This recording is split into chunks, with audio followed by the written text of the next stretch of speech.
ભાજપ સરકારનો ભ્રષ્ટાચાર જોવો છે તમારે? આ ભાજપ સરકાર ભ્રષ્ટાચાર છુપાવવાના તો ઘણા પ્રયાસો કરે છે, પણ આ એના પોપડા છે ને, પોપડા ભ્રષ્ટાચારના, એ જે ભાજપ સરકારની પાડ પીટી નાખે છે. પોપડા જોવા છે તમારે? જો આને કહેવાય પોપડા. નો જે ફ્લાયઓવર બની રહ્યો છે ત્યાં અત્યારે ઉપરથી પોપડા પડ્યા. હજી તો ઉદ્ઘાટન ઓન સાહેબ આપ જોઈ શકો છો. પોપડા ક્યારે પડે? હજી તો ફ્લાયઓવર બનીને તૈયાર નથી થયો જામનગરની જનતા માટે. આપ જોઈ શકો છો જો જનતા ચાલી રહી હતી કે બાઇક ઉપર છે કે રિક્ષા ઉપર છે, એ લોકો ઉપરથી પોપડા પડ્યા. તો મારો જનતાને સદંતર અંધારામાં કેમ રાખવી, જનતાને મૂર્ખ કેમ બનાવી, જનતાને લૂંટવી કેમ, એ આ ભાજપ સરકારનું કામ છે અને જામનગર શહેર મહાનગરપાલિકાનું કામ છે, જે નરી આંખે બતાવે છે. લાઈવ કરો, જો અત્યારે શું કામગીરી ખાલી ચાલી રહી. આમાં જે અધિકારીઓ આ બ્રિજ જામનગરના 7 રસ્તા સર્કલનો છે. 7 રસ્તા સર્કલે બની રહેલો જે મોટો મહાકાય ફ્લાયઓવરનો બ્રિજ છે ને, ત્યાંનો આ વિડીયો છે. આ વિડીયો 3 દિવસ અગાઉનો છે. ત્યારે મેં જ્યારે આ વિડીયો જોયો ને, ત્યારે મને એવું લાગ્યું કે આ તો બહુ ગંભીર ઘટના છે. સવારના લગભગ ગુજરાતના હાઈ લેવલ ન્યૂઝમાં આ તો સમાચાર ફરશે કે તમારા અને મારા લગભગ 215 કરોડ રૂપિયા જેવડો ખર્ચો આ બ્રિજમાં કરવામાં આવ્યો છે.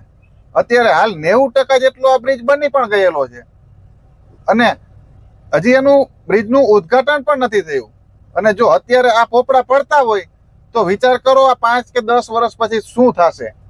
પણ જ્યારે આ રાત્રે આ વિડીયો વાયરલ થયો અને બીજે દિવસે સવારે મેં તમામ ન્યૂઝપેપર લગભગ ચેક કર્યા, ક્યાંય એક પણ આ ન્યૂઝ આ પોપડા પડ્યા ને આ બ્રિજમાંથી એ બાબતમાં એક લાઈન પણ નથી ખેંચવામાં આવી.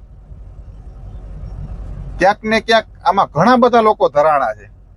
જામનગરના નેતા કયો, જામનગરના અધિકારીઓ કયો, જે આ બ્રિજ હારે સંકળાયેલા જેટલા પણ અધિકારીઓ કર્મચારીઓ છે તમામ પાસે ગયા છે. જેટલા પણ આ નેતા આ બ્રિજ હારે સંકળાયેલા છે, આ ગ્રાન્ટો હારે સંકળાયેલા છે, એ કોર્પોરેશન હારે સંકળાયેલા છે, એ પણ ધરાયેલા છે.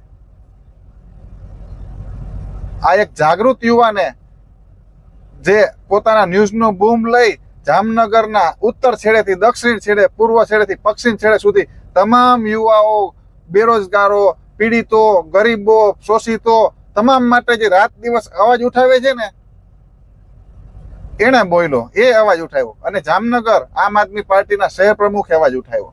છતાં પણ આજે જામનગર શાંત છે.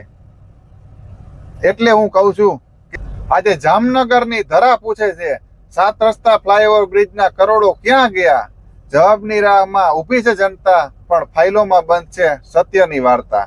કોઈ જવાબ દેવા વાળું નથી.